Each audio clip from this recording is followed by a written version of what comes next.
Ajo që ndodhi para disa ditësh në avionin e linjës Ryanair ishte e denjë për një skenar filmi hollywoodian, por kësaj here ngjarja nuk kishte nevojë për regjisor, sepse ishte e paparashikuar dhe ajo që ndodhi brenda avionit për 30 minuta ishin çaste tmerri dhe mbijetese.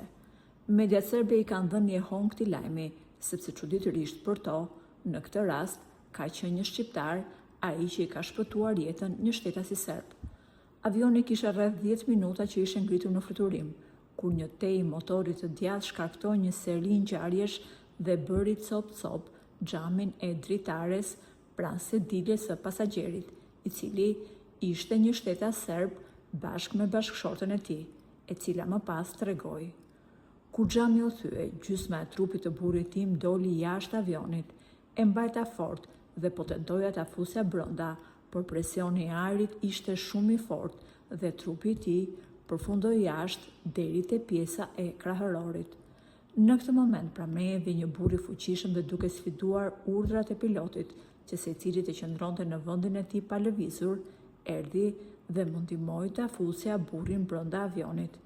Qëndroi aty me ne dhe qetësoi tim shoq sepse ai 3 herë humbi ndjenjat. Ajo që më bëri më shumë përshtypje ishte fakti se zotëria që na ndihmoi ishte shqiptar. Nëse burri im është gjallë sot, ai është vetëm falëndimës që na dha pasagjeri shqiptar." Në media serbe, ajo u shpreh se zotërinë shqiptar që na ndihmoi nuk pata mundësi as ta falenderoj, prandaj po e falenderoj publikisht që i shpëtoi jetën bashkëshortit tim. Media serbe i kanë bërë jeon këtij lajmi, i cili tregon edhe një anë tjetër të medaljes.